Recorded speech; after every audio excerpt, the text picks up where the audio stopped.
Hello guys, welcome to my channel Anita नो blog. कैसे हैं आप सब? आई होप आप सब बहुत बढ़िया होंगे गाइस। मैं भी बहुत बढ़िया हूँ और मैं यहाँ शेयर कर रही हूँ अपने ससुराल की जर्नी। तो लास्ट वीडियो में मैंने शेयर किया बहुत सारे मेरा जो वीडियो था, एक शादी, धोखा और सेपरेशन। मैंने जो ये वीडियो शेयर किया उसमें मेरे ससुराल वालों का फेस जो है रिवील किया गया है।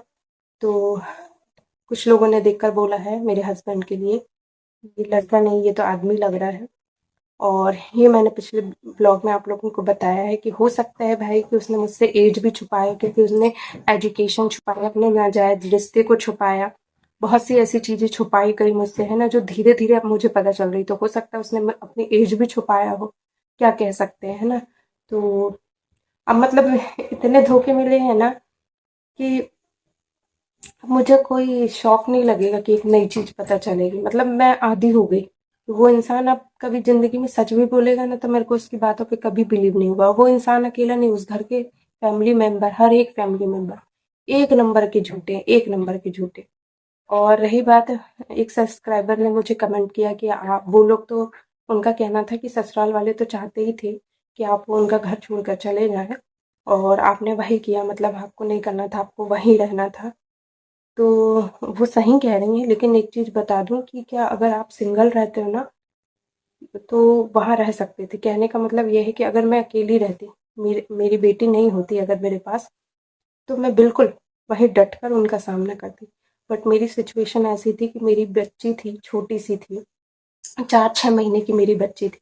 और एक ब्लॉग में मैंने आप लोगों को जहाँ तक शेयर भी किया है या नहीं भी किया है, तो मैं फिर से आपको बता देती हूँ कि वो जो औरत है, मेरी जेठानी सारिका नायक, एक नंबर की शातिर और चालाक औरत है।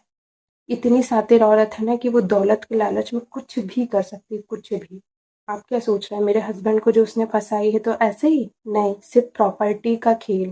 प्रॉपर्टी, जिस दिन प्रॉपर्टी आई ना जेठानी के हाथ में, उस दिन मेरा हस्बैंड भी किनारे पे एक किनारे पे होगा। वो फिर भूल जाएगी कि मयंक नायक कौन है। वो तो सिर्फ प्रॉपर्टी के कारण उसने इसको फंसाया है। तो आज जो मेरी कंडीशन है, वो सिर्फ प्रॉपर्टी के ही कारण है। वो भी कुछ हो रहा है मेरे साथ सिर्फ प्रॉपर्टी की वजह से हो रहा है। आज मैं मायके में हूँ, क्यों? प्रॉपर्टी की वजह से। प्रॉपर्टी, पैतृक संपत्ति क्यों बेची जा रही है? मैंने आप लोगों को बताया ना कि जेठ के नाम, मेरे हस्बैंड के नाम पे प्रॉपर्टी नहीं है। वहाँ की जो जमीन वगैरह है, काफी कुछ चीजें, वो मेरे हस्बैंड के नाम पे नहीं है, लेकिन जेठ के नाम पे है। सास के नाम पे है, लेकिन सास से ज्यादा जेठ के नाम पे। भाई जब जॉइंट फैमिली है, बिजनेस सब देख रहे हैं, सारी चीजें हैं, तो एक बेटे के नाम पे प्रॉपर्टी एक बेटे के नाम पे क्यों नहीं है? जब सारी चीजें जॉइंट है, सारा चीजें एक साथ हो रहा है, सास ससुर के भी नाम पे जो भी जमीन है, दुकानें हैं, जो भी सारी चीजें हैं, गाड़ी वगैरह है, डंपर ट्रक वगैरह जो भी है, सारी चीजें हैं, तो फिर बटन या तो किसी में नहीं बटना चाहिए, बटना चाहिए तो सब दोनों संतान में बटना चाहिए, दोनों बेटों में बटना चाहिए। फिर एक के नाम पे, एक के नाम पे नहीं है, ठीक है। और फिर बेची भी जा रही तो कौन सी? पैतृक वाली। भाई इतनी जरूरत थी तो जेठ अपना वाला क्यों नहीं बेचा? तो आप समझ रहे हैं ना, क्योंकि उसमें मेरी बेटी का हिस्सा है पैतृक संपत्ति पे, तो वो हिस्सा नहीं मिलेगा, तो वो धीरे धीरे करके वो सारी पैतृक संपत्ति वो लोग ऐसा ही करेंगे। और रही बात, अगर मैं वहां रहती, तो मैंने पहले शायद शेयर किया हो या नहीं किया हो, मैं फिर से बता देती हूँ। एक बार हमारी लड़ाई हुई थी, मेरी बेटी, मतलब मैंने बताया ना 6 महीने की थी तब मैंने वहां ससुराल छोड़ दिया था। तो सोचिए, जब से मैं प्रेग्नेंट थी तब से मैं ये चीजें झेल रही थी। मतलब कुल मिला के उस इंसान ने, मयंक नायक ने, मुझे प्रेग्नेंट भी इसी उससे किया था, क्योंकि उसमें भी उनका स्वार्थ था कि ये प्रेग्नेंट रहेगी तो हम पे ध्यान नहीं दे पाएगी, है ना। जो बाप अपने स्वार्थ के लिए बच्चा पैदा कर सकता है, वो कितना स्वार्थी और कितना बदतमीज और कैसा घटिया इंसान होगा, आप समझ सकते हो, है ना। तो वो मेरे औलाद के साथ भी कुछ भी कर सकते थे, क्योंकि जब एक बार ऐसे ही हमारे बीच में लड़ाई हो रही थी सारिका की वजह से, तो सारिका आके, उसके 2 बच्चे हैं, एक बेटा और एक बेटी।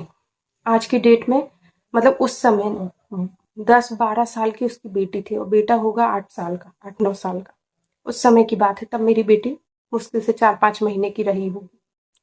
जब ये सब बातें आ रही थी, मेरे, देखो मेरे पास उस समय प्रूफ नहीं था, लेकिन मेरे हस्बैंड मयंक नायक और मेरी जेठानी सारिका नायक, इन दोनों के बीच में जो भी हो रहा था इन दोनों को पता था।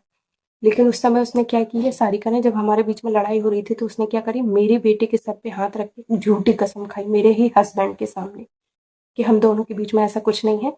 और मेरी जो बेटी, उसके सर पे हाथ रख के अपने आप मैं तो उससे बात भी नहीं कर रही थी। बात हमारी जो लड़ाई हो रही थी मेरे हस्बैंड के बीच में, मैं तो उससे बोलती भी नहीं थी ना, मैं उससे ऐसे घटिया औरतों के मुँह लगती। पर वो बीच में आके ये मेरी बेटी के सर पे हाथ रख दी और कहती ये भी मेरी बेटी जैसी है। मैं इसकी हाँ कसम खा के कहती हम दोनों के बीच में ऐसा कुछ नहीं। तो आप सोचो वो औरत कितनी नीचताई की हद पार कर दी। चाहती तो वो अपनी बेटी की कसम खाए ना, मेरी बेटी की कसम क्यों खा रही है? और ऐसे झूठे लोगों की कसम लगती भी नहीं। मेरे साथ ऊपर वाला है ना, तो जो करोगे वो भोगोगे। आज तुमने मेरी बेटी की झूठी कसम खाई है ना, तुम सोच लो तुम्हारे घर में भी बेटी, मैं किसी का बुरा नहीं कहती, लेकिन जो तुम मेरे साथ करोगे वो तुम्हारे साथ जरूर होगा। ये चीज ध्यान में रखना। और इसी जन्म में होगा, मेरे जीते जी होगा। मैं देखूंगी वो चीजें, मैं बता रही हूँ। तुम ये मत सोचो कि अगले जन्म में भोगेंगे, नहीं इसी जन्म में होगा, क्योंकि दुनिया गोल है। जो तुम दूसरों के साथ करोगे वो तुम्हारे साथ लौट कर जरूर आएगा। तो आप समझ सकते हैं कि अगर मैं उस घर में और बनी होती तो वो मेरी बेटी के साथ क्या कर सकती थी। और वहां मेरा हस्बैंड चुप था, सब कुछ जानते हुए भी।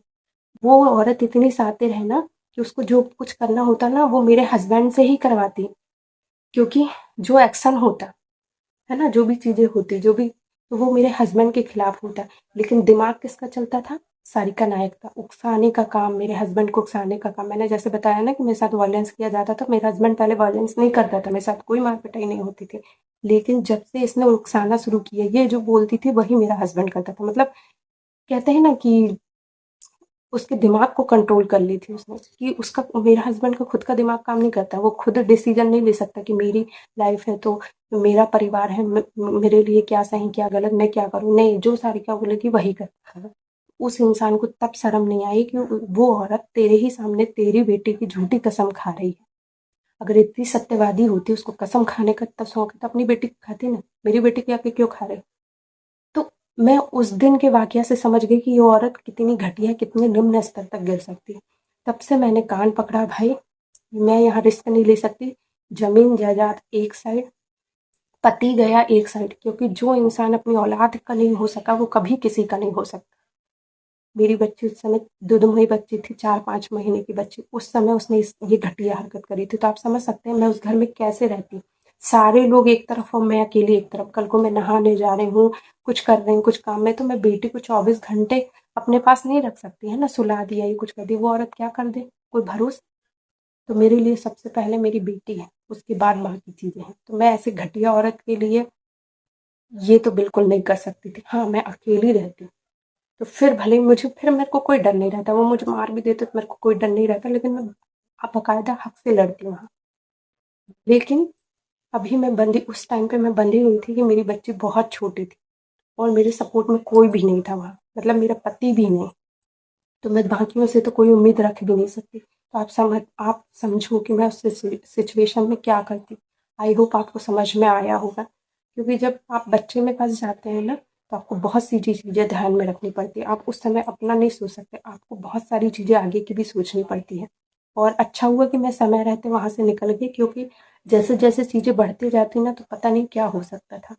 अच्छा हुआ समय रहते मैं वहाँ से निकल गई, और मैं भगवान का शुक्रिया अदा करती हूँ कि उन्होंने सही टाइम पे मुझे वहाँ से निकाल लिया। आई होप आप लोग समझेंगे कि मैं वहाँ पर ससुराल में क्यों नहीं रही, मुझे क्यों वहाँ से आना पड़ा। मैं भी ये चीज़ समझती थी, ससुराल वाले जानबूझ के मुझे तंग कर रहे कि मैं ससुराल छोड़ दूँ। लेकिन मेरी भी मजबूरी थी कि मेरे पास एक छोटी सी बेटी थी, तो मुझे उसका भी सोचना था। आई होप आप समझे होंगे। तो आगे की चीज़ें मैं नेक्स्ट ब्लॉग में शेयर करूँगी। तब तक के लिए बाय बाय। खुश रहिए, स्वस्थ रहिए और मस्त रहिए। और जो जो भी मेरे चैनल पर पहली बार आए हैं, प्लीज़ मेरे चैनल को लाइक शेयर और सब्सक्राइब कीजिएगा। मिलते हैं अपने नए ब्लॉग में, तब तक के लिए bye bye. Thank you for watching.